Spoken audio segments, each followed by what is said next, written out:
Good evening and welcome. A former White House chief of staff to Donald Trump is providing new fodder in the question over Mr. Trump's fitness to serve. Retired four-star Marine Corps General John Kelly agreeing with the notion that the former president could be called a fascist.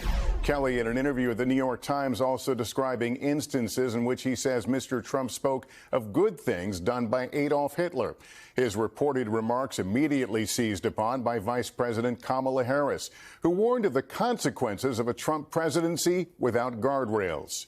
For his part, Mr. Trump's campaign latching on to remarks made by President Biden about locking up the former president, as Mr. Trump spent the day trying to appeal to Latino voters. Let's begin with Peter Alexander.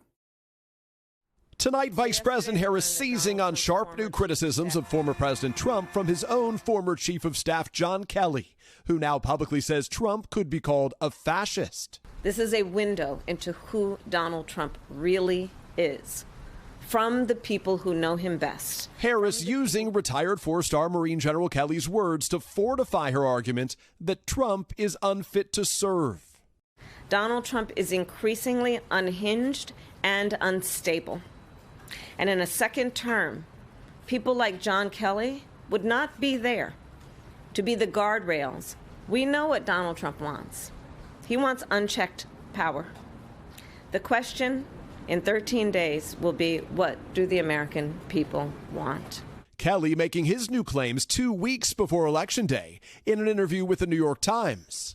Certainly, the former president is in the far right area. He's certainly an authoritarian, admires people who are dictators. He has said that. So he certainly falls into the general definition of fascist, for sure. Kelly also claiming Trump made complimentary statements about Nazi leader Adolf Hitler. He commented more than once that, that Hitler did some good things too. Well, I tell him that. I said, first of all, you should never say that. Nothing he did, you could argue, was good. It is deeply troubling and incredibly dangerous that Donald Trump would invoke Adolf Hitler. The Atlantic reports that two unnamed sources say they heard then President Trump say, "I need the kind of generals that Hitler had, people who are totally loyal to him, that follow orders." NBC News has not independently confirmed that reporting, and the Trump campaign says Trump never made those comments. Kelly says he's speaking out now because Trump recently suggested using the military against political opponents, who he called the enemy from within if there's Election Day chaos. Kelly became a fierce Trump critic after leaving the White House, and the Trump campaign responded, quote, "John Kelly has totally beclowned himself with these debunked stories he has fabricated." Late tonight, Trump posting that Kelly is a, quote, degenerate who made up a story out of pure Trump derangement syndrome hatred, adding he was tough and dumb. And Peter, we've got a little less than 2 weeks to go in this campaign. You've got some new reporting this evening on the vice president's closing argument plan. Lester, that's right. A senior Harris campaign official says that Kamala Harris will deliver a speech next Tuesday in Washington, D.C. at the same location where Donald Trump made his remarks the morning of the January 6th attack. She's expected to argue that Americans should turn the page against his era of chaos and division. Lester. All right. Peter Alexander tonight. Thank you. And this evening, the Trump campaign firing back after controversial comments from President Biden, as both campaigns focus on crucial Latino voters. Garrett Haake is in Arizona tonight. Tonight, former President Trump in battleground Georgia, talking about shutting down the border if he's elected. It'll be done in the first hour of the first day. While the Trump campaign is slamming President Biden following these comments overnight, appearing to reference Trump's legal troubles. We got to lock him up.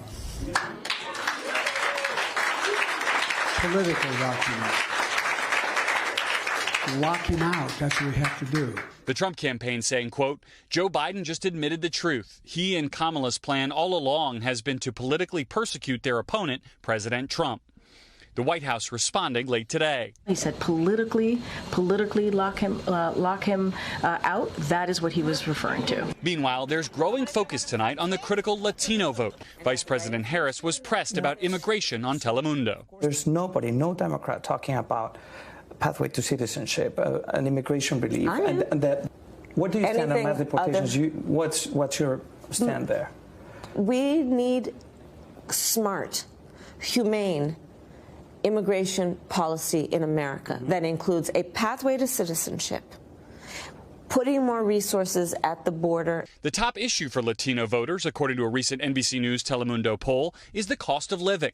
The Harris campaign organizing outreach with bilingual phone banks and WhatsApp groups and blanketing both the television and radio airwaves with Spanish-language ads. As the Trump campaign looks to build on what has been a 17-point shift by Latinos towards Republicans since 2008, according to exit polls. Trump's son Don Jr. stumped in Phoenix today at an event targeting Latino voters. What do you think about your father's message connects with Latino voters? So, I think it's probably, a community that was, frankly, always conservative. They just didn't necessarily know it that way. Cheryl Rosado is voting for Trump. He seems like a truly genuine person. What you see is what you get. It resonates with people. Joshua Flores cast his ballot for Vice President Harris. I see a lot more of her policies benefiting Latinos, not just myself, but as a whole.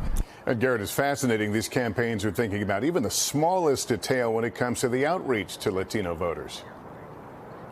Yeah, that's right, Lester. No detail is too small. For example, the Harris campaign tells me when they record a Spanish language ad, they will use different narrators for different states just to make sure that the accent sounds correct for each market that they're trying to hit. Lester? Okay, Garrett Haake, thank you. One of Mr. Trump's biggest supporters, Elon Musk, facing new scrutiny over $1 million giveaways to voters. The Justice Department warning it may be illegal. Laura Jarrett now with late-breaking details for us. What started as a swing state giveaway by tech billionaire Elon Musk has now earned the attention of the U.S. Justice Department. I have a surprise for you, which is that we're going to be awarding $1 million to randomly to people who have signed the petition every day from now until the election. The Tesla CEO, who has been ramping up his support for former President Donald Trump, making that $1 million offer Saturday. The petition, a pledge to support First and Second Amendment rights, but receiving the prize money is contingent on being registered to vote in the 7 key battleground states expected to decide the election. A source familiar with the matter telling NBC News the Justice Department sent a letter to Musk's super PAC warning that giveaway may be illegal. Federal law prohibits paying people to register to vote. Take over, Elijah! Musk donating nearly $75 million to his pro-Trump super PAC since July. The PAC's treasurer tonight not responding to a message left by NBC News. The Justice Department declined to comment. Vice President Kamala Harris dismissing the $1 million giveaway in an interview with Hallie Jackson Monday. I'm not about doing it, gimmicks and all of that. I think So, Laura, the big question here is $1 million giveaway illegal? So some election law experts will say because he's not paying people outright to register, he's couched it in that way, he may have given himself enough cover. Others will say the intent was clear. Either way, Lester, this is not going to get resolved before November 5th. Okay, Laura, thank you very much. Now to election security and 2 arrests in Maricopa County, Arizona, involving either violent acts or threats of political violence. Liz Kreutz is covering this for us. Liz, what are these arrests all about? Well, Lester, authorities have arrested 60-year-old Jeffrey Michael Kelly, who they say is responsible for firing bullets at a Democratic campaign office in Tempe, Arizona. Police say over the last 2 months, he shot at the office 3 separate times, once with a BB gun and twice with a firearm. Kelly is also accused of hanging anti-Harris political signs with bags of an unknown white powder and razor blades attached to them in locations around Phoenix. Meantime, authorities have also arrested a 24-year-old high school teacher in Tempe who allegedly made online threats towards Donald Trump Jr., who campaigned in Arizona today. Both arrests come amid heightened concerns about election safety and security. The man accused of shooting into the DNC office is facing multiple charges, including 3 counts of committing a terrorism act. He is being held on $500,000 bail. Lester. Okay, Liz, thank you. Thanks for watching. Stay updated about breaking news and top stories on the NBC News app or follow us on social media.